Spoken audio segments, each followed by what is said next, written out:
Good morning, everyone. Good afternoon, good early morning, depending on where you are. I'm very pleased to welcome you to session number 3 of the symposium organized by McGill University, along with the Royal Society of Canada, called Lessons from COVID-19. As I said, this is session 3, and we have a remarkable session. We've had tremendous sessions already this morning, and we look forward to hearing from our speakers for this session. My name is Bruce Mazer. I'm a faculty member at McGill University and a member of the COVID-19 Immunity Task Force in Canada. And we have certainly learned a lot from the work that we've done here in Canada, but the real beacon of work has been done through the United Kingdom. And so I think it's extremely fitting that the first speaker for this session is Dr. Sharon Peacock. Dr. Peacock is a clinical microbiologist with tremendous expertise in pathogen genomics, antimicrobial resistance, and a wide range of tropical diseases. Dr. Peacock is the founding director of COG UK, and she is a world-renowned expert in the area of pathogen genomics with over 500 peer-reviewed papers. She's a member of EMBO, fellow of the Academy of Medical Sciences, and the American Academy of Microbiology. Dr. Peacock will be speaking on deriving actionable information from SARS-CoV-2 genomics.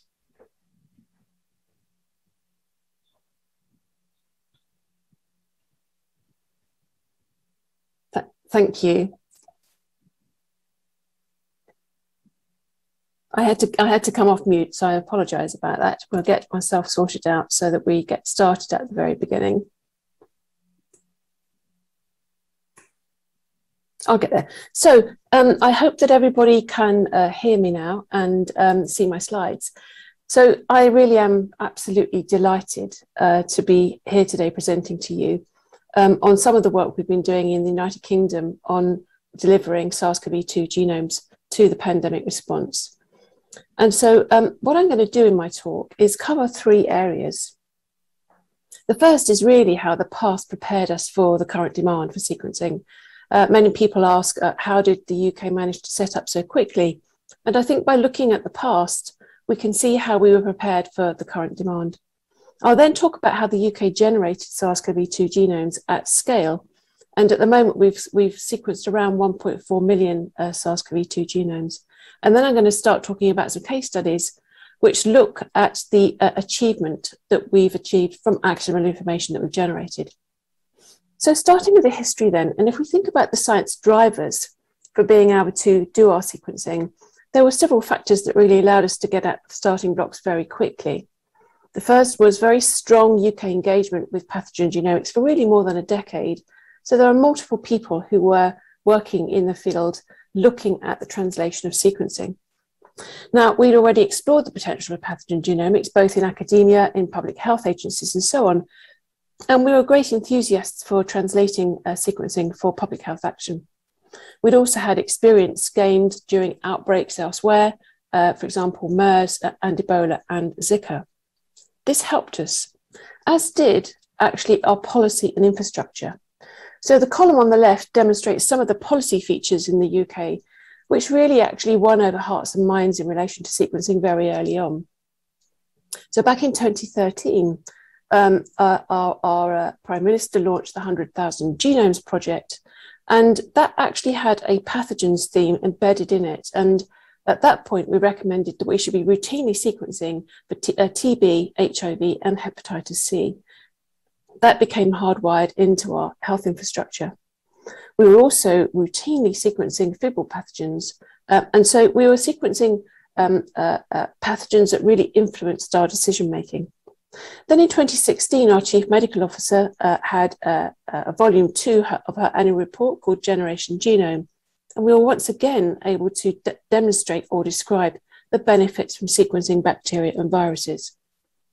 On the right, I've indicated that we had invested considerably in the UK. We had huge investment into the Wellcome Sanger Institute. Numerous universities were fully equipped for sequencing, and the Medical Research Council had already funded something called CLIME, which is our cloud infrastructure for microbial bioinformatics. And we had a network looking at methodology for sequencing, which was really thriving. So these features really together helped us to get out of the starting blocks very early and start to sequence SARS-CoV-2. Now, the other thing, which I think is the ingredient that helped the most, was people. There are 600 people in our consortium. Most of them are volunteers. And it was them that really drove the science forward, because actually they were committed to making a contribution to the pandemic response. So a huge thank you to all of them. So I'm going to move on now to talk about how COG UK began. So we didn't have an infrastructure in the country on this scale before. And our government chief science advisor, Patrick Vallance, and our chief medical officer, very early on in February and March of 2020, were talking about the need for pathogen genomics.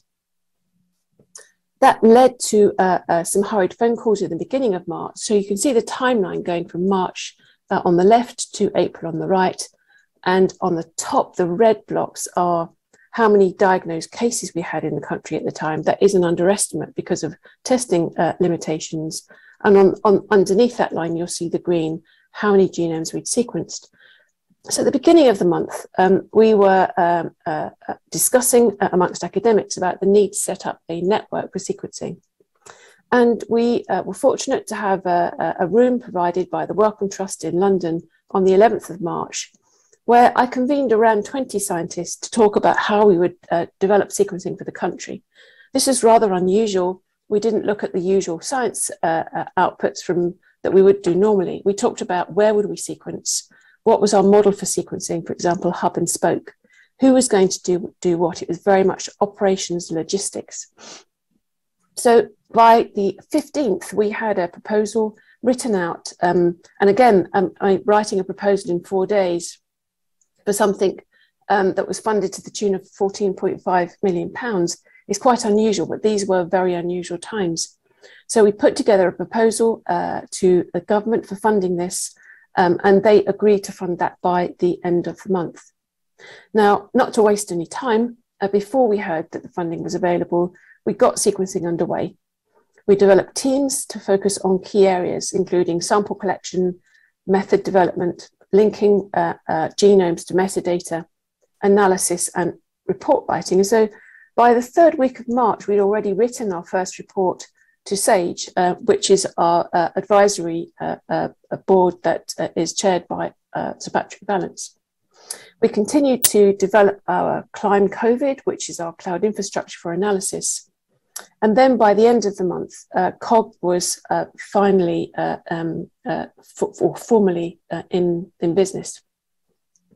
Now, when I look back at the original purpose and vision, I don't think anybody realized that we would be sequencing more than 1 million genomes. That was really quite unprecedented. But we set out our purpose very clearly, and we were a research collaboration that wanted to generate scientific evidence to demonstrate where SARS-CoV-2 genome sequencing could actually bring about public health benefits. And so that was embedded in our vision to establish an end-to-end sequencing pipeline to demonstrate the added value of providing information in a relevant timeframe to public health teams for action. And that was our remit from the outset. Now, this is what we set up in short order. So on the left, you'll see a map where our locations are, where we were sequencing. You can see that we're a distributed sequencing model.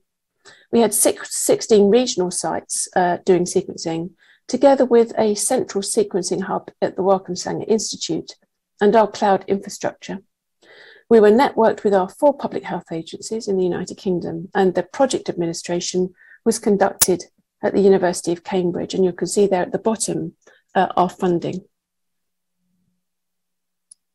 Now, one of the very unusual features of this network from the outset is that it was a 4 nations approach. Now, this hadn't been achieved before with genome data, this level of sharing, but the four country public health agencies signed up to a consortium agreement, as did our academics. And one of the things that in retrospect surprised me was actually how smoothly that went to get a consortium agreement that was agreed by 21 different institutions.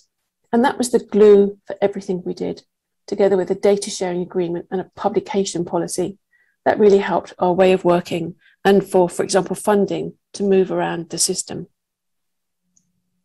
Now I'm going to talk about the phases of the consortium in chunks of time. Now, it wasn't exactly like that, but I think it helps me to really walk through what we did when we first launched right the way through to the present day.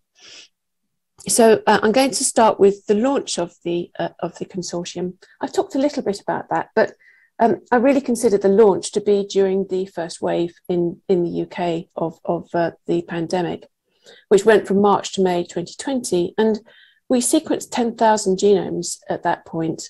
And this was really us getting off the ground. Now, I have described it before, like trying to actually take a plane, launch a plane, or take off a plane from a runway whilst you're still putting the wings on.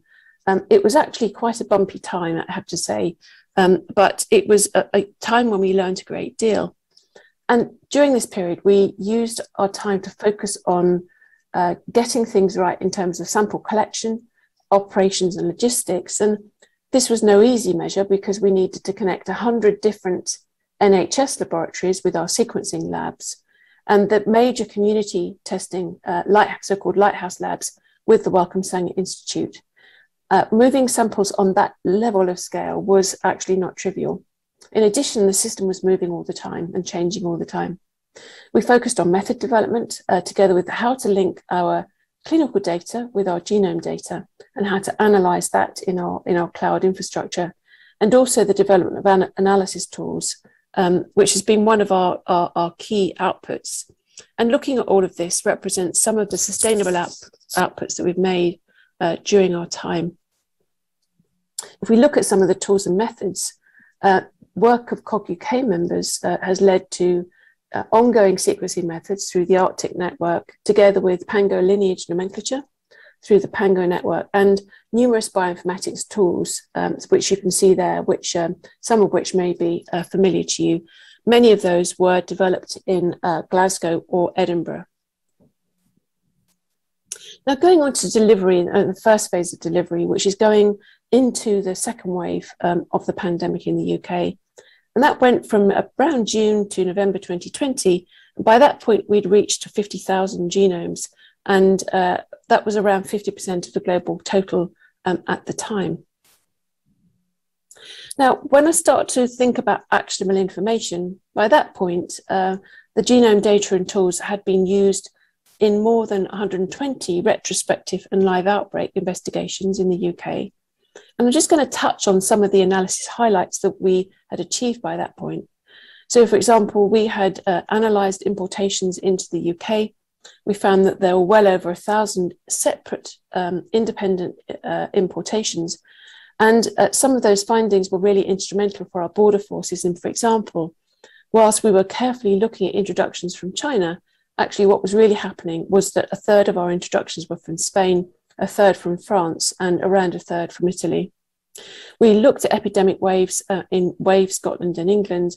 We looked at the spread of a particular lineage called B1177, or the summer holiday lineage, which spread from Spain. We also undertook outbreak investigations in hospitals and care homes. But I think a really key thing that we did was we really started to get our focus on mutations. So, for example, we looked at the D614G mutation, which actually arose very early on in the pandemic and was associated with an increase in transmissibility. We also described the N439K mutation, and that's work at the top left of that box there by Thompson et al., published in Cell, which looked certainly at the immune evasion of that particular mutation. But we also looked at really the methods we needed to be able to work out if something was causing more severe disease. So in the bottom right-hand corner is work by Eric Volps and colleagues at Imperial, published in Cell, which started to really look at the probability that something was causing more severe disease. And here we looked at D614G, the mutation, and looked at the D versus the G version in people who had who required ventilation, who died, or who had no respiratory support, and there was no difference there. I think that in addition to really demonstrating the results there, we started to think about the methodology and the statistical methods that we needed to develop in order to reach those conclusions for the future. We also had our first CogUK Science Showcase, which had 62,000 YouTube views. Now, alpha is when everything changed. It changed for the world, but it changed for us first. So this B117 lineage, now designated alpha, we first detected this in the south of England. That's likely where it emerged. And in retrospect, the earliest genome was identified on the 20th of September 2020. And we noted a high growth rate in the UK through December. Now, the initial analysis indicated that the alpha variant had rapidly acquired 17 mutations, but a notable amino acid substitution was the N501Y substitution in the receptor binding motif of spike, which increases binding affinity to the human ACE2 receptor. Now, that mutation was also found in the fast-spreading beta variant identified by Tulio de Oliveira and colleagues in South Africa. And so we were able to, through sequencing and comparing that with other epidemiological characteristics, we were able to demonstrate that alpha was more transmissible, but it had no significant impact on vaccine efficacy. We had increased risk of hospitalization in people infected with the alpha variant, but actually once they were admitted, they didn't die more frequently. And we discovered or identified that this particular variant affected diagnostic tests in that there was something called S gene target failure, where one of the targets on PCR failed, which actually proved quite useful because we could use that as an epidemiological tracking tool. Now, Andrew Rambo first put up a paper on virological.org on the 9th of December reporting alpha. And as you know, alpha then transferred across the world, largely, in large part, because this was around 50% more transmissible than what had come before. Now, if we then reflect on really actionable information from sequencing, I've put 4 papers here from that phase. So certainly assessing transmissibility, the impact of this variant on outcome, the impact on vaccination, and on neutralization. And so this is where sequencing is really beginning to flex its muscles. Now, for us, alpha was when everything changed because it happened over Christmas. And I wrote an email to my colleagues on the 18th of December saying, I'm so pleased that, we've all worked so hard, we've contributed a lot, and do go home to your families and have a break. We had a skeleton staff in the labs running the sequencing. And within 2 days, I'd emailed them to say, actually, I'm really sorry, but we're going to have to come back to the lab and start sequencing all over again because we really need much more tracking of this variant. And that's why we called it the Grinch variant, because it was the variant that stole our Christmas. At that time, it was actually a very stressful period with rapid increase in media requests and coverage and increasing demand. And over that period, we went from 100 to 200,000 genomes by mid-January. And PHE established a fantastic variant technical group that tracked these variants. By this time, we were needing to scale up fast, and we developed more bilateral contracts so that money could flow into our sequencing sites to do more and more sequencing. Now, on to delivery 2. So back from some February to June 2021, when we reached the 500,000 genome mark. And at this time, there was a major focus on really improving things like turnaround time so that we could get genome data out faster than we could before. And here's some graphs that show that. So through our efforts and the efforts of others, we developed sequencing that we could sequence more and we could do it quicker and cheaper. So in the top left-hand figure, you can see the median turnaround time from the time that the sample collection occurred to the submission of the sequence data and the metadata onto our cloud infrastructure. You can see that over time, it does come down. Perhaps easier to see is the figure on the graph on the top right-hand side, which shows the median number of days from sample reception at the sequencing center to submission of sequence metadata onto our cloud infrastructure. And you can see that generally our median turnaround time was around 3 days. On the bottom left, you can see that the cost of sequencing actually was more or less halved over the time that we were sequencing, and the number of genomes were going up. So this was a busy period of improving our performance. And then, of course, Delta came along when everything changed again. Now, as we know, Delta is a variant of concern first detected in India in December 2020, and it rapidly spread to numerous countries within months and is now essentially dominating everywhere. And you can see in the United Kingdom in that graph on the right where we have Alpha being completely replaced by Delta. Now, again, there are mutations in the N-terminal domain and receptor binding domain and furin cleavage site. And this variant is around 50% more transmissible than Alpha. As we know, it demonstrates partial immune escape, most notably in relation to protection from the first vaccine dose. And during this period of time, we went up to our first 1 million genomes, which I have to say is a very sobered figure because that means a very large number of cases have occurred. Now, again, we have converted that into actual information. We were rapidly on the case looking at reduced neutralization of Delta versus other variants and looking at the changing composition of our lineages in the country, together with writing a series of reviews around our methodology.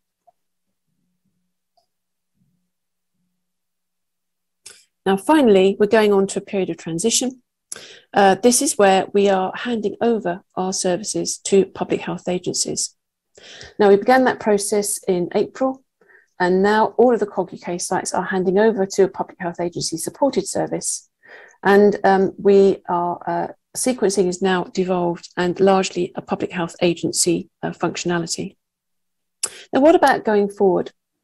Well, our current strategy is now shifting. What we want to do next is extensive data linkage. We have 1.4 million viral genomes. We have a very large number of human genomes and a large amount of metadata. So what we want to do is actually a very large data linkage and an analysis of that data set. We're also turning our minds to training overseas. So we have a separately funded training program called CogTrain. We're also looking at how we can think about pandemic preparedness and methods for the next pandemic. So my final slide is to thank COG UK members.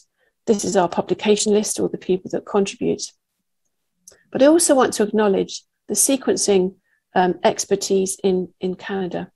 So this is a really excellent publication looking at lessons learned from sequencing in Canada.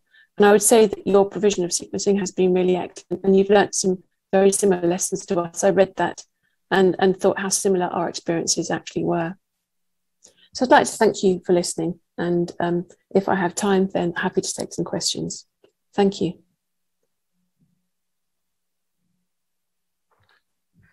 Thank you, Dr. Peacock, for that tremendous and very inspiring lecture. I think that we all can learn quite a bit from it. I'm just looking into the chat while we're waiting for people to ask questions, and please feel free to add questions in the chat for Dr. Peacock or any of our other speakers. One of the things that was very striking was that rapid turnaround in 1 month to go from a concept and a meeting in a room at the Wellcome Trust to the UK supporting this. For Canada, which has a national health service, but you know, even though you got 4 countries to work together, we have 13 provinces and territories. For Canada and any other jurisdiction, what were some of the key things that were in place before that allowed you to get things rolling as quickly as you could? I think our expertise, and so we had numerous laboratories, academic laboratories that could do sequencing. So they had the machines in place, they had the kit there, and so they were all fired up to get going. That was really helpful. And I think that I mentioned that there was huge sort of exposure to sequencing, I think, before that. So people were really keen to support it. And so if we hadn't got the funding actually from the government, then we wouldn't have really got going at the pace we did. So I think that government and scientific support was really important. I think perhaps the biggest driver, because I have to say in the first few months, things were far from perfect. And, data connectivity in particular was very challenging, even though we have an NHS. I think the biggest driver for me was really the people. And so everyone was just determined to make it work. And really, for scientists, if you think about writing a large proposal in 4 days, we all do it sometimes when we need to, but that was actually pretty extraordinary. And so I would actually place the people at the very top of that list and say that the reason we did it was the massive enthusiasm and willingness to work together and actually put aside any differences. And so, all of the data and all of the methods were given freely. And that's unusual, actually. Scientists often want to generate their data, then analyze it and write a nice paper. And the philosophy was, we're going to give everything away. So I think I would put people at the heart of that response. Although, of course, we required the money in order to be able to succeed. And then we just retrofitted everything and made it work as fast as we could. Pretty amazing. Questions from the audience. With tens of thousands of daily new cases in other European countries, like what is going on in Germany, Austria, do you foresee a new variant appear? Do you know anything about sequencing strategies and throughput to be able to intercept these new variants? That is the really key question, isn't it? Will there be another variant? We have the opportunity in the UK and elsewhere to watch what the Delta variant is doing very carefully, because there are two possibilities that with a high number of cases and with a vaccine pressure, that either a new variant could emerge, which is something that we've never seen before, and that would certainly have to be fitter than the Delta variant. And so that's asking quite a lot. Or the Delta variant itself will begin to evolve over time. We're beginning to see that in the UK with a variant called 4.2, and that we're looking at whether that's somewhat more transmissible. Now, so those are the two options. Either Delta is going to change or something else will emerge. Perhaps nothing will actually change, but I think we will continue to see the variant evolving. I think there's still some headspace for it to do that. But actually, when that will occur and where that will occur, unfortunately, you have to scrape 6 inches of mud off your crystal ball and try and look into it to see whether that's going to happen, because I don't think anybody can really tell you. And that's why we have to come back to the principle that we need to vaccinate the world, but also have sequencing across the world so we can actually see what's emerging, particularly in places where transmission is very high indeed. And so we in COG UK, we've committed to developing training to help people to sequence themselves. And there are numerous other initiatives where people are actually getting out on the ground to help, such as the Gates Genomic Initiative and other people. There are many people working to actually distribute sequencing. And so we certainly need to keep our eyes on this variant. Things are relatively, I say, quiet. The Delta variant is dominant at the moment, but I don't think we can take our eye off it actually, because I think there's going to be changes yet. I just don't know when. I think we have time for one more question. All the comments are that the talk was tremendous. Can you please comment on the pros and cons in the short and long-term basing the sequencing on existing genome centers versus building up capacity in public health labs? And I think you started by mentioning that everything is transitioning in the UK. Yeah. So it's a very important question. Yeah. When we started out, we just said, what's going to work and who can do this? And that's why we put an umbrella across academic labs and public health agency labs, because public health agency labs didn't have the level of capacity that we needed. And that's why we did it that way. However, there are several problems with sustainability. First is that scientists generally don't want to provide a service forever. And second of all, it really is the public health lab remit to do routine sequencing and actually track that data over time. And so I think that what we did in the UK was give the public health agencies breathing space to be able to increase their capability.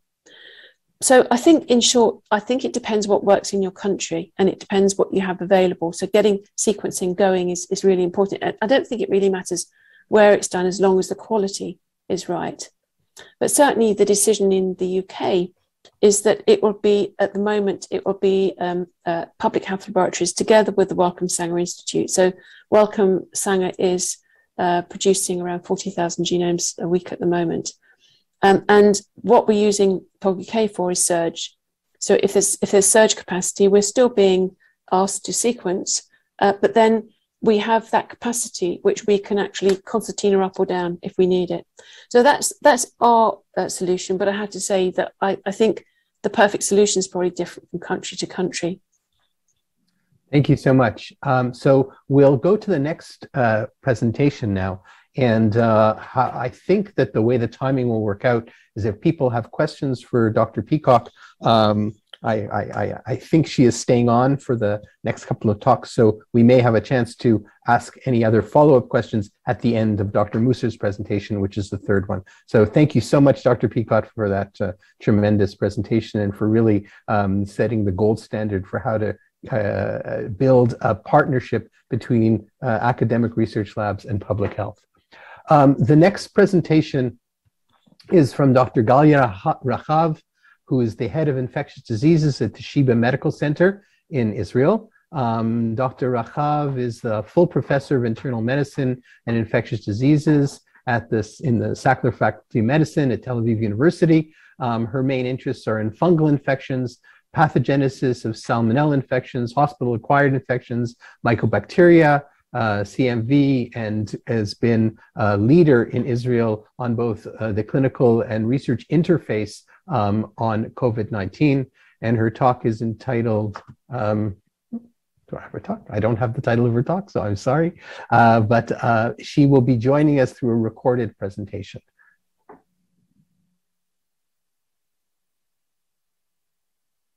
After 22 months with COVID-19, there are still more questions than answers. I'm an infectious disease physician caring for patients in Sheba Medical Center, which is the largest hospital in Israel. And I found myself during the pandemic, not only as a person who has to decide on treatments, infection control measures, clinical as well as basic research, but also as a public opinion leader, participating for about 20 hours a week in national committees. And following such 2 intensive years, I really think that I have to undergo a COVID rehab program. That's what I need now.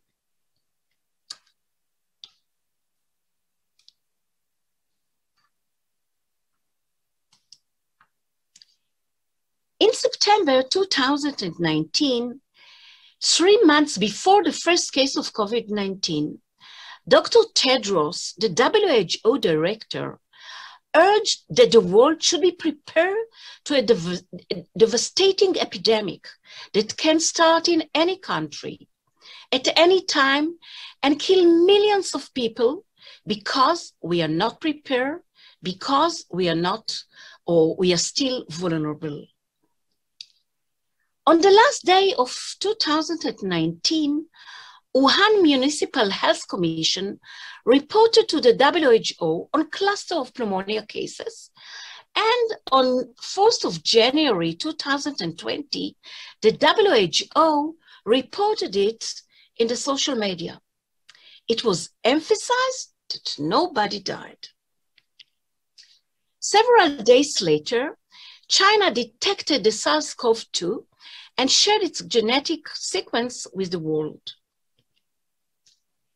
It took a whole month to the WHO to declare that we are in the middle of a public health emergency concern. Tedros said, "We ask the world to be ready. We have a window of opportunity to invest in prevention and control and prevent this virus from spreading. It's time to act if the world doesn't want to wake up and consider this enemy virus as public enemy number 1. However, many world leaders downplay the virus. For example, Italy Prime Minister said everything is totally under control. Rouhani, conspiracy of our enemies to shut down the country. Boris Johnson, we should be going about our business as usual. And from Brazil, a lot of that is fantasy when it comes to the coronavirus. However, nothing was learned, and more people died from COVID-19 in the US than from any war. The economy was shut down, and the cost to humanity was unbelievable, and no country was immune from the disaster. And we have faced the pandemic with shortage of masks, in spite of H1N1, SARS, MERS, live animal markets remain popular in China and in other countries, giving animal viruses all kinds of opportunities to mix and mutate and to jump to humans. If China had implemented its containment measure just several weeks earlier, the numbers of cases could have been cut dramatically. When pandemic comes along, we look back and wish we had invested more. However, very quickly, our memory fades and other priorities are getting all the resources.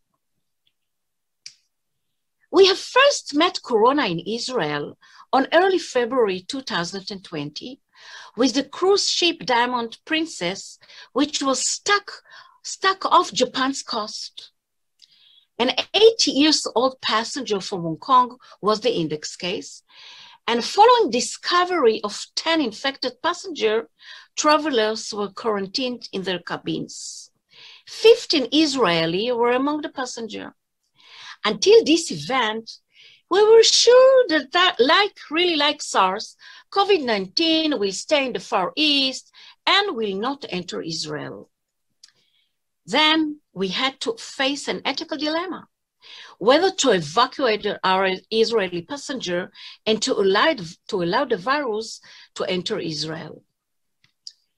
And my hospital, Sheba Medical Center, volunteered to accept the passenger for quarantine. And we chose a quarantine area. This is the quarantine area, 2 kilometers from the main facility. This is not connected to the hospital sewage, water, and ventilation system. And we used mainly telemedicine and strict precaution here. You see, that's me. We had no idea what is going to happen. Will it be like Wuhan? Luckily, only 3 passengers were infected and were totally asymptomatic. They stayed in the isolation area for 50 days because of persistent positive PCR. During the beginning of the pandemic, we had no idea that people are really infected for only 10 days, and that positive PCR can persist for weeks or even months. So we isolated unnecessarily everybody until we had 2 negative PCRs. The first wave in Israel was very mild. We speak value of 1,000 new cases a day maximum. Most patients with Israeli that came back from trips to Italy and Spain, many were infected in the synagogue and during Purim feast. Purim is a Jewish holiday when people usually are eating together. In the first wave, it was quite an experience to make clinical decision in an absence of any evidence. Everybody wanted me to say what to do, how to treat, how to isolate, and nobody really knew what to do. And most data came from unexpected sources, the WhatsApp, the Twitter, and the medRxiv, which is an internet site distributing unpublished e-prints that have not yet undergone any peer review. And we learned them during the COVID pandemic. We have learned that the clinical picture of COVID-19 is quite similar to flu. However, there is a unique loss of taste of smell that we don't see in other upper respiratory viruses. I've never faced a disease like corona, that in the beginning of the disease, what we see is viral replication that cause influenza-like illness with fever, malaise, cough, etc. And after about 14 days, the virus activates the coagulation system and the inflammation or the immune system. And really, it's the first disease that has such pathogenesis. I've never treated the disease with drugs because others did so, as was the case with hydroxychloroquine. I refuse to participate in the WHO Solidarity clinical trial, as I haven't seen any logic to administer lopinavir. Lopinavir is a protease inhibitor that we use to treat patients with HIV. However, the protease of SARS-CoV-2 is quite different from the protease of HIV, so I didn't want to give it. The first lockdown in Israel was influenced mainly by the first wave in Italy, which experienced a rapid increase in numbers of infected people and deaths.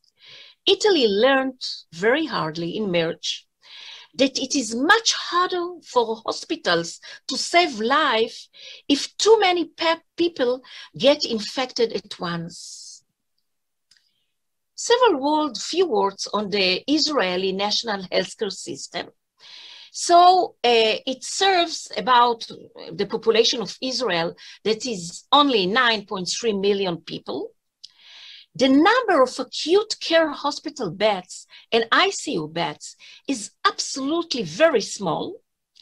The average annual occupancy of internal medicine beds is almost 100% and even more. And during peak influenza season, overflow patients must receive mechanical ventilation, not in the ICUs, but in the internal medical wards. In summary, our healthcare system is constantly lacks resources. And it was very important this. Why? Because of the shortage of ICU capacity, it forced Israel to focus on an early aggressive containment strategy. So what was done? Early travel restriction to countries reporting COVID transmission, mandatory quarantine for all people entering Israel for 14 days, contact tracing, extensive testing, social distancing, gathering restriction, closure of universities and schools, and on March 17th, complete lockdown. Now, the infection rate among Orthodox people was very high. So it led to complete closure of this neighborhood and even cities. So with all these protective measures, we have succeeded to flatten the curve and not to be in the healthcare system capacity, not to approach it. Like in Italy, that was much higher than the system capacity, the hospital's capacity. And so we have succeeded to flatten the curve and to delay in weeks the peak of transmission, which afforded the healthcare system time to implement prevention measures like, for example, staff training, emergency room preparation, building isolated COVID units. And you know, in April, in my hospital, Sheba Medical Center, we built 327 isolated COVID ICU beds with mechanical ventilation capacity, completely separated from our 71 general ICU beds in the hospital. The daily infection rate started a sharp decrease, as you can see here, to about 20 to 40 new cases a day. Now, motivated by this encouraging data and the economic pressure, the Israeli government has luckily lifted, not luckily, not unluckily, or very quickly, lifted most of its emergency regulation. So at the beginning of June, there was again increase of the infected people. It started to increase. And by the end of June, it exceeded 1,000 cases a day. And during the end of July, there were more than 2,000 new cases a day. And on September 10th, as you can see here, Israel became the country with the highest rate of COVID infection per capita. In this second wave, the main affected communities were Arabs and ultra-Orthodox Jews. A traffic-like plan was implemented in which each city was assigned a color indicating its current level of COVID, and restrictions were implemented accordingly. The second lockdown, as you can see here, started for 4 weeks, together finally with several steps that were done to provide some financial assistance. During the second wave and its lockdown, many protests were held over the response of the government to the pandemic. The Israeli parliament passes a law limiting demonstration, which the opposition said was intended to curb protest against Prime Minister Netanyahu over alleged corruption. Following the second wave, although the number were not zero, everything was reopened. The airport, the schools, the restaurant, the synagogue, everybody forget the social distancing and even masks. And a new variable appeared, and that's the Alpha variant, that is 50% more transmissible and also more virulent than the wild type. And as you can see here, in November, numbers again started to increase. Immediately after emergency use authorization of the Pfizer-BioNTech vaccine in Israel, the Israel Ministry of Health launched a nationwide vaccination campaign to administer 2 doses of the vaccine to 6.5 million people aged 16 years or older, which are 71% of the Israeli population. The vaccination campaign was launched together with a surge in cases, as you can see here, peak at more than 10,000 cases a day during the third wave. On December 27, the third nationwide lockdown was beginning and continued with variable restriction for almost 2 months. Phased reopening was initiated on February 2021.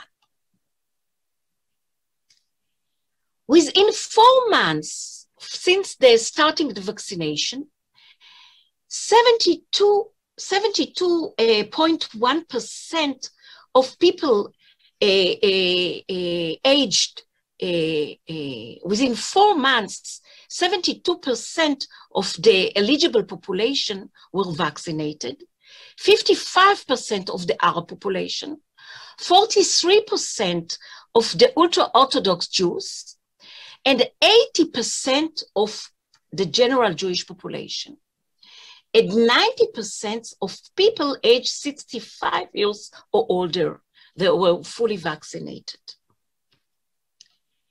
Surveillance data from Israel that was not yet done with the Delta vaccine, see the date, it was May 5, it was still the Alpha variant, demonstrated effectiveness of the vaccine, and the vaccine demonstrated 95.3% effectiveness against SARS-CoV-2 infection, 91.5% effectiveness against asymptomatic infection, and about 97% effectiveness against symptomatic infection, hospitalization due to COVID-19, and COVID-19 related deaths.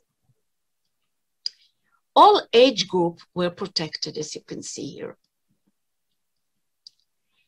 What can we learn from Israel's rapid rollout of COVID-19 vaccination? First of all, the healthcare system in Israel is universal, with government-funded participation in one of four health maintenance organizations, what we call HMO, or in Hebrew, Kupot Cholim. Israel has an advanced information technology that allow prioritization, allocation, and documentation of vaccine for eligible individuals. We had a mass vaccination plan, starting with those over 60 years, or those with pre-existing medical conditions, who are covered by the 4 HMO, which hold information on each individual's medical history. Then nursing home residents that were covered by the National Emergency Service Organization, and healthcare workers that were vaccinated by the organization that employ them. Israel has small geographical and population size, and so requires only a very small share of the world production of vaccines. We are a relatively young population, making it easier to deliver a policy that prioritizes older people. The population density in Israel is relatively high, avoiding the need really for very complex logistic arrangements. And Israel really has considerable experience in rapid large-scale emergency responses. And finally, Israel commentators argue that the Israeli Prime Minister Benjamin Netanyahu has his own political reasons for wanting to demonstrate success. However, it didn't help him. The successful vaccine rollout almost eliminate, as you can see here, COVID-19. In June, 62% of population was already vaccinated, and there were fewer than 20 new cases per day, and approximately half of those were diagnosed in person or returning from abroad. In the beginning of July, new cases appeared with increased death rate, and in September, Israel experienced its highest level of infection in spite of widespread second dose vaccination. So what happened here between April and July? One theory for this fourth wave was the spread of the highly transmissible Delta variant, which dominates now in over 160 countries. It is 50% more transmissible than the Alpha variant. And furthermore, the viral loads are 1,000-fold greater than the Alpha variant. The Delta variant may be more virulent than the Alpha variant and cause increased hospitalization. It is true that Israel have shown that the vaccine was very effective against the Alpha variant, but maybe it's not effective against the Delta variant. So a recent study from the US showed that after the Delta became the most common variant, fully vaccinated people had reduced risk of infection by 5-fold, reduced risk of hospitalization by 10-fold, and reduced risk of death also by 10-fold. So the vaccination offers strong protection against COVID-19, also against the Delta variant. So it's not a problem of the Delta variant, this fourth wave in Israel. Another possibility for the surge is forgetting all infection control measures. See this picture in Israel. during the fourth wave or a little bit before. Crowding of thousands of people together without masks. The airport is totally open, as if we came back to our previous life. However, the most important finding in this breakthrough infection in Israel in the fourth wave was waning of immunity. You can see here that patient 60 years or more, the rate of COVID infection was significantly higher in those vaccinated in January, here in black, compared to the rate of infection among those who were vaccinated in April or in May. And you can see this in all age group, not only in people 60 years or more. So the results of this study really indicate strong effect of waning immunity in all age groups after 6 months following the vaccination. And this waning immunity is seen now, we can see it in other countries.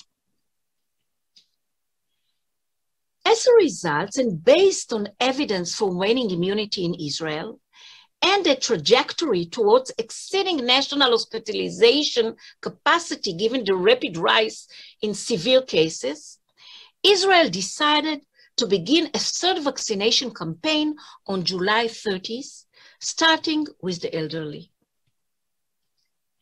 After the boost, the rate of confirmed infection was lowered by the factor of 11.3, and the rate of severe illness was lowered by the factor of almost 20.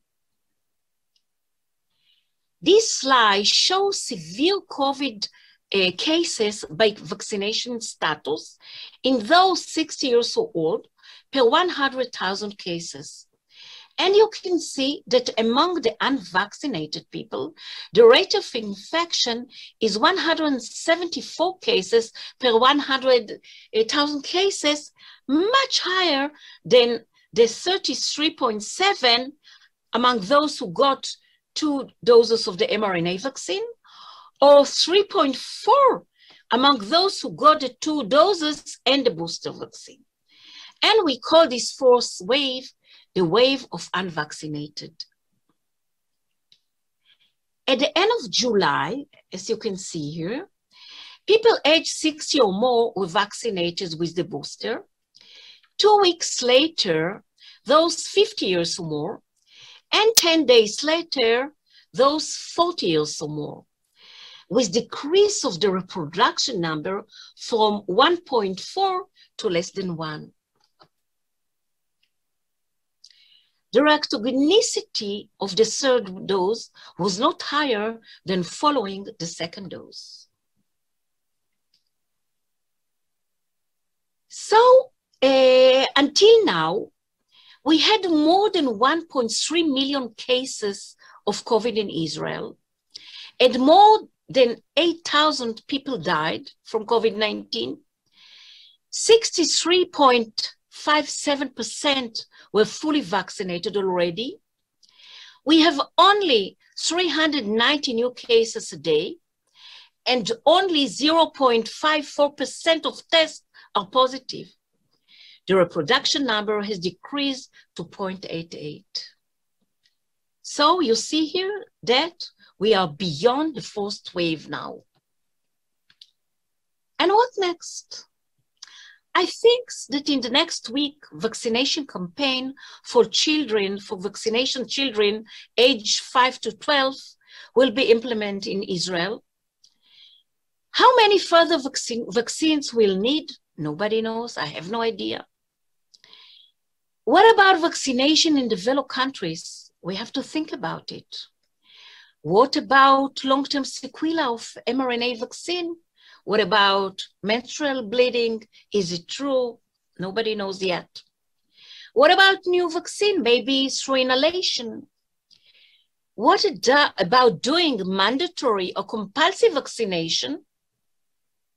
What about treatments? You know, on one hand, we had such successful vaccine However, on the contrary, we have very disappointing treatment, especially for patients, with severe corona.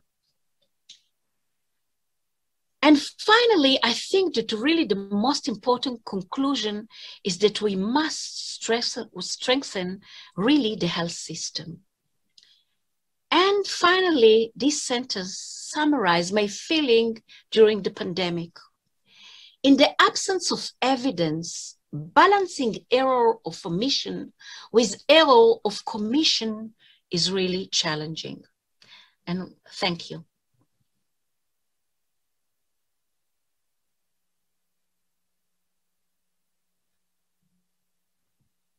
Thank you very, very much, Dr. Rahav. And as I said earlier, unfortunately, she's by a pre-recorded, and so will not take questions. But I think that Israel's been experience that they've seen, we saw a month or two after each of the waves. So I think the lessons learned are very, very important. I'd like to introduce the third and final speaker of our session. A really great pleasure to introduce Professor Vinzer. Muser holds the Canada Excellence Research Chair in Medicine. He arrived in March 2020, was appointed in late 2020, and then full of his skills as he was appointed by QS to be director.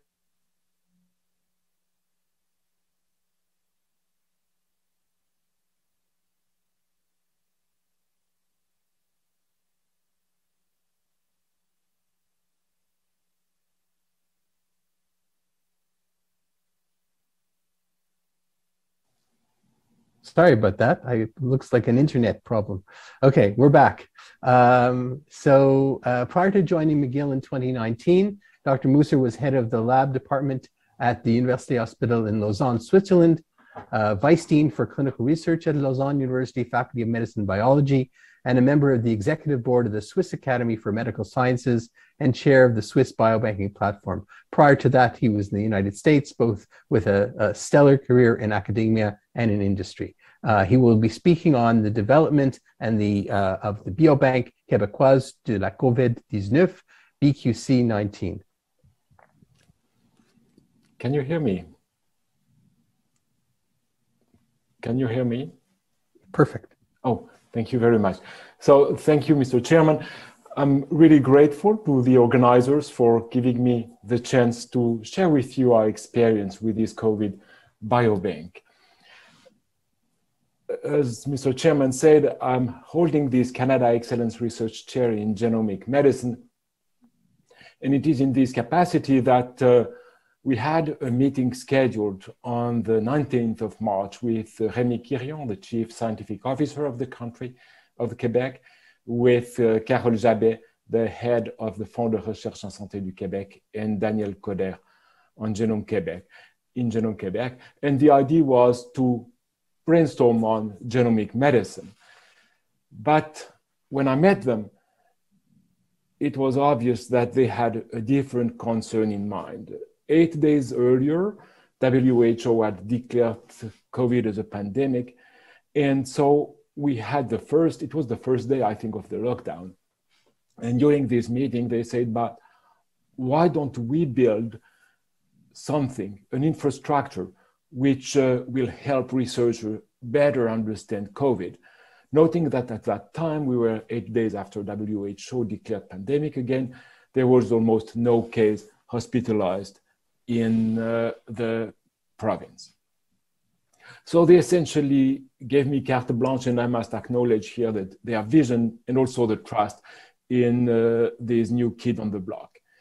And within 2 days, Carole and I assembled a team of experts with expertise in IT, in genomics, virology, public health, ethics, and legal. And 2 days later, we had this team in place. All of these experts agreed to be part of the game. And we worked essentially on trying to understand what can we do to address this mandate? The mandate was very clear. Support research to identify determinants of COVID-19 susceptibility, severity, and outcome, and in that way contribute to public health response to the COVID-19 pandemic. Collectively, I think we worked really days and nights, very similar to what Sharon has been describing before in the UK. And we came up with this study design. We wanted to have a prospective study, a cohort, with serial measurements over a 2-year period. We brainstormed a lot on which data, which sample. We ended up with the standard COVID questionnaire at that time and just blood collection. We wanted to make it multi-centric, which is by itself a tour de force, with 9 centers across the province affiliated with 5 universities. We wanted to have a collection of broad spectrum of disease severity from asymptomatic to severely ill patients. We also anticipated the need to have controls. So we recruited patients who were PCR positive as cases and those who were PCR negative as controls. We wanted to make it collaborative at the national and international level, and we also wanted to make it open access. And I think that, again, thanks to this amazing team, we probably deserve some medal of record here, because in 10 days, we could assemble all these basic elements and recruit our first patients at the Jewish General Hospital here. And that was Brent Richards, who recruited the first patient. We then continued, of course, the recruitment. And here are the different waves that we have been experiencing here in Quebec. These are the number of hospitalized patients with COVID across the Quebec, starting again in March and until present.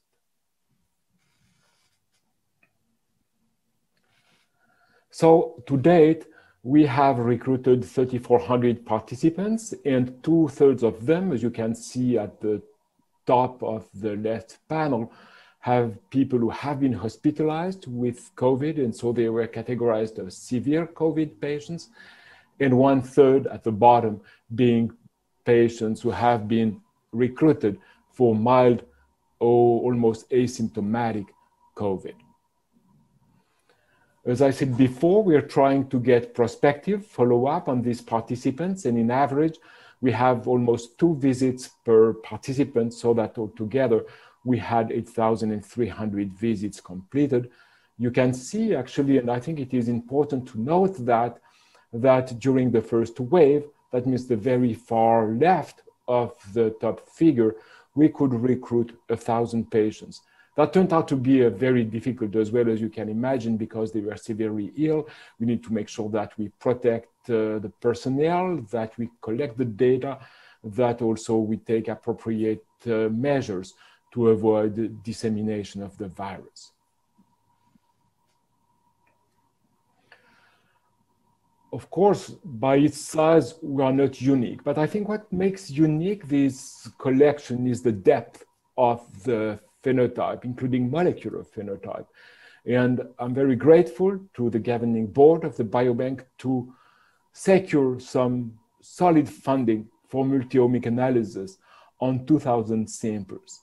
These 2,000 samples have been collected from 1,000 patients, so 2 visits in average per patient. Most have been collected during wave 1, and 1/4 have been collected from controls. You can see on this plot the type of data which are being generated for these 2,000 samples. So firstly, we have access to the electronic medical records from these people and to the ISARIC questionnaire, standard questionnaire here. And then going from top anti-clockwise, we've got proteomic, which has been completed now for these 2,000 samples. It's the SomaScan data from SomaLogic, so 5,000 or so proteins. And then we've been very privileged to work with Concogen and HostSeq, which are also federally funded initiatives. They are sequencing our samples, that means the host data, and they have so far analyzed and sequenced at 30 to 40x depth more than 2,500 samples, including these samples which are part of these multi-omic analysis. With Genome Quebec, we are performing transcriptomic analysis. This has been completed for 700 samples. And these are shown in blue. Blue means that the data has been released and updated. Now, going again anti-clockwise, we are working with the National Microbiology Laboratory here in Canada with Guillaume Poliquin, who are analyzing, neutralizing antibodies to SARS-CoV-2. This has been completed for 600 samples. We are working with Andrés Finzi's lab au Centre de Recherche de l'Hôpital Universitaire de Montréal. And he has completed 1,000 samples already and working now for the second batch of 1,000 samples. And we just got the data from Metabolon for very broad metabolomic profiling of small molecules in 2,000 samples. These last three analyses are in orange because we are now doing quality controls before releasing this data. And in red, you can see the additional two pieces of multi-omic data. One is standardized core laboratory analysis, and we are working with l'Institut Universitaire de Cardiologie et de Pneumologie à l'Université de Laval and with Roche to get these markers done. And we're also completing some immunoinflammatory markers. This is work in progress. So altogether, we have, I think, a very complete assessment of these 2,000 samples. And the data has already been partly made available to the research community.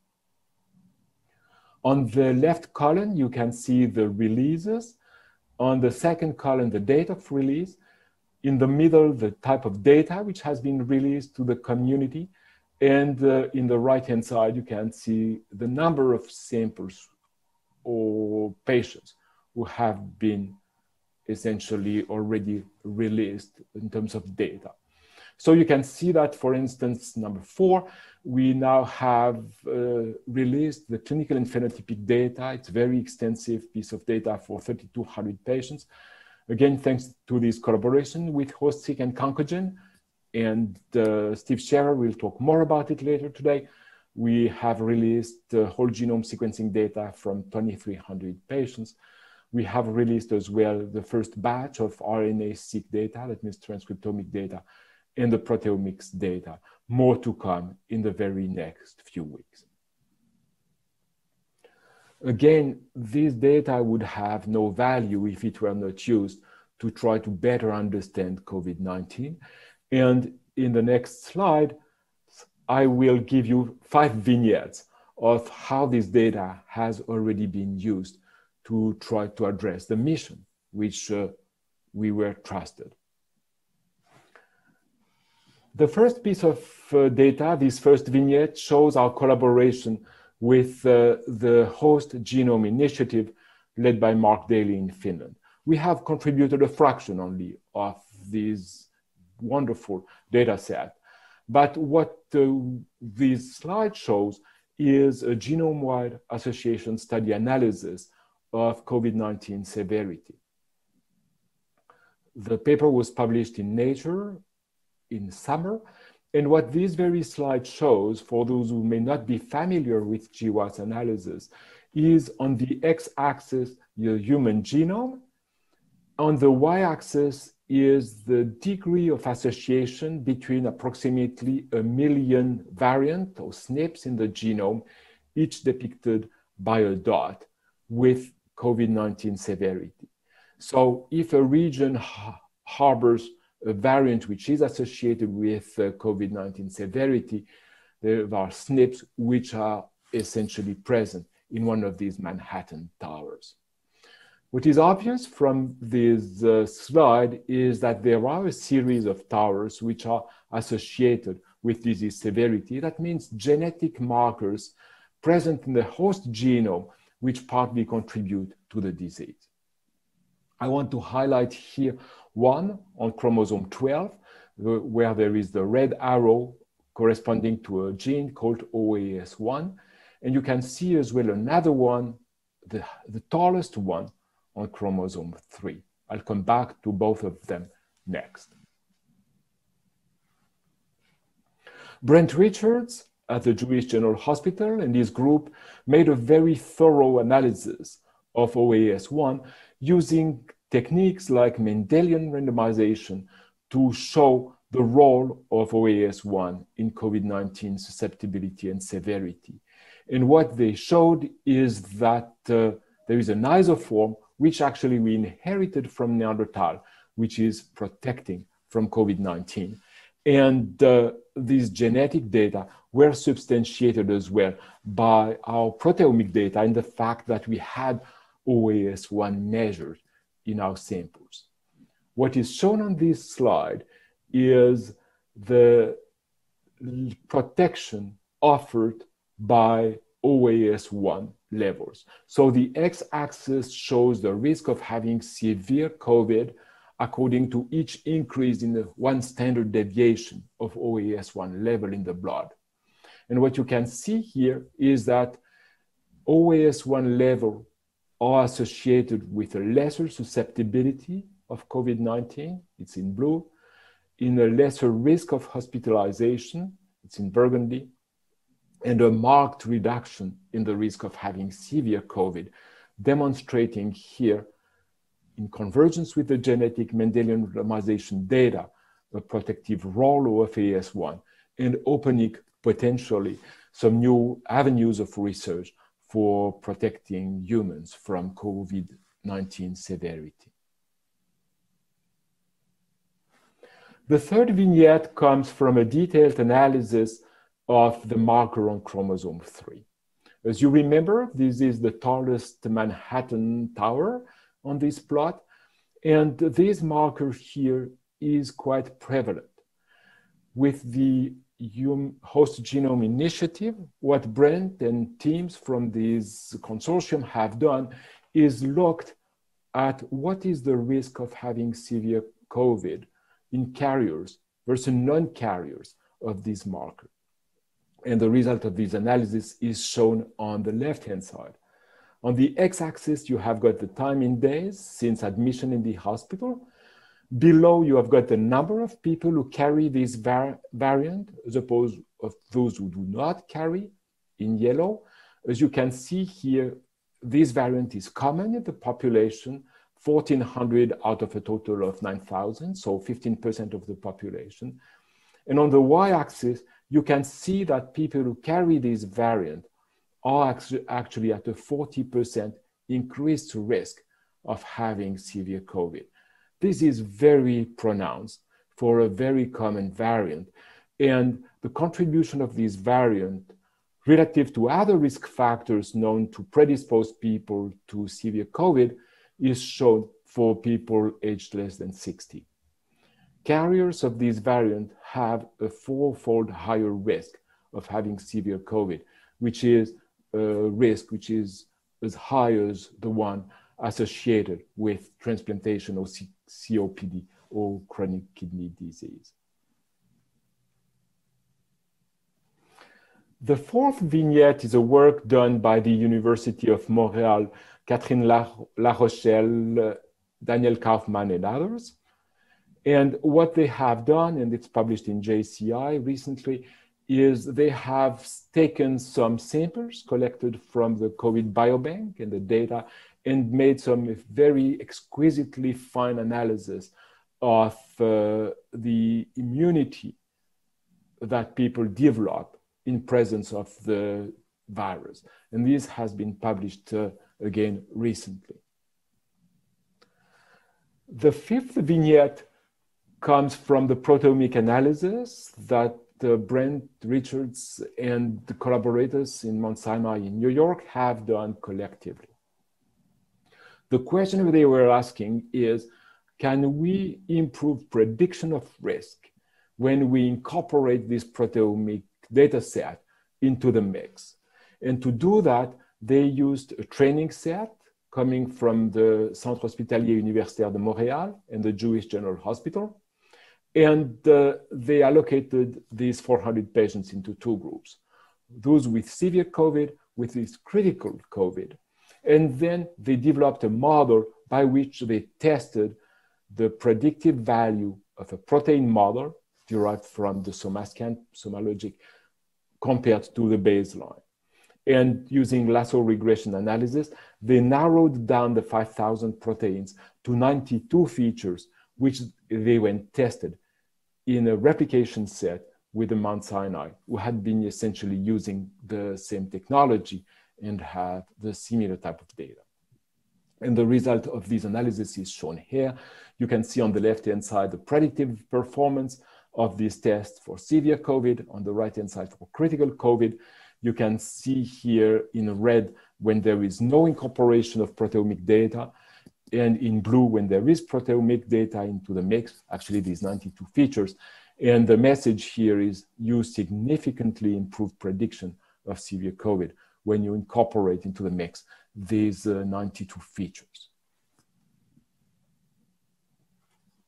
So coming back to the theme of today, what have we learned? I think we have learned an enormous lot. I think COVID is a lesson of humility. I think everything which I've been thinking about COVID turned out to be wrong. So it's a complete course here, and I think we need to stay aware of all this complexity. I think COVID turned out to be much more complex, at least than I thought before, which requires a multidimensional approach. And I think the type of multi-omic approach that we are doing is probably useful to address some of these questions. Large numbers, essentials, and collaborations. And that's why we were so happy to be part of collaborations nationally with Concogen, with Covarnet, with Concord, but also internationally with Mount Sinai, with HGI.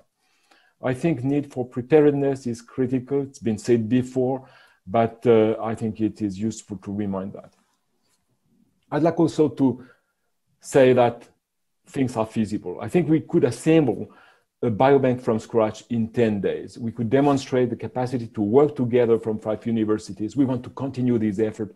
And when I'm listening to John Bell and others, I think we can envision big things here in the province. Two more things.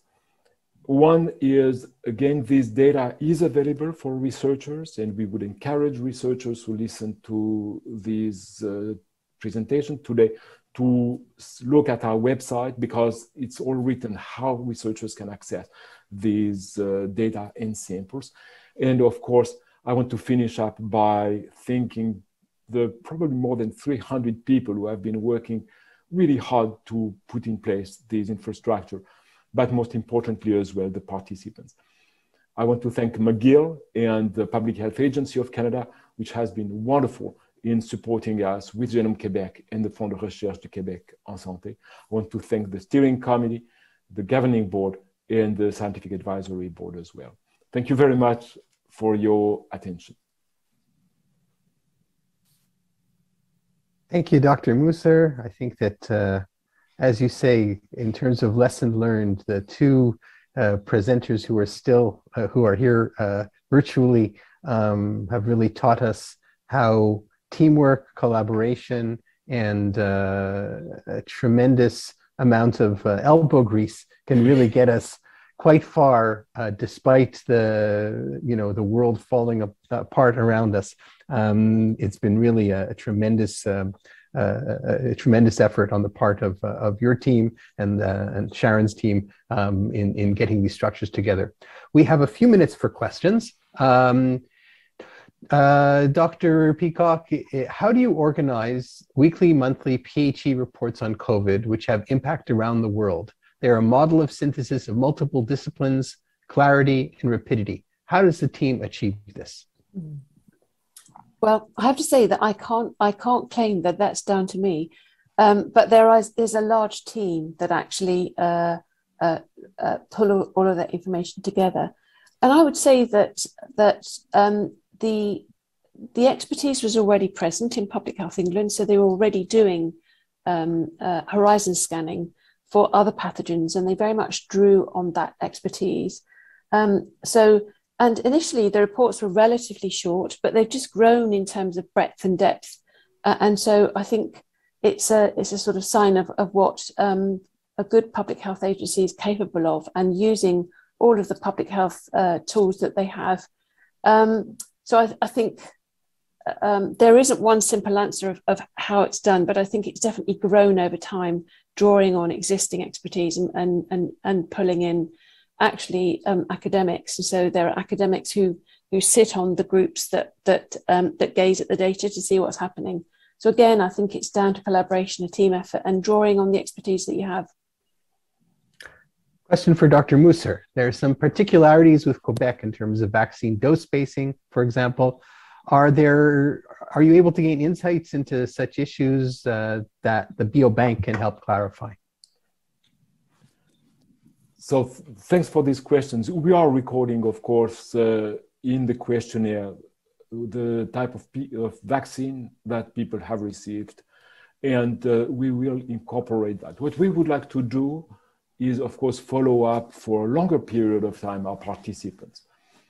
Our sample size for that very purpose is relatively limited, and I think we will be also watching some initiatives, for instance, that Canada Immunity Task Force are doing for really evaluating the long-term benefits. For us, the waning immunity, like also was mentioned from Israel, is critical, and we would really like to perform this type of deep phenotyping analysis with Dr. Finzis and others on our participants. Can you go through some of the nuts and bolts of how someone could actually get access to this treasure of samples? So yes, the first thing is go to our website, and our website describes precisely what is available in terms of data and samples, and what is the process to access them. We have an independent access committee run by Philippe Després, who is at the University of Laval in Quebec. So he's at an arm's length. We don't have direct contact, he's independent, and he has a committee in place which evaluates the request. We're trying to be diligent and reactive, but we also need to be extremely careful.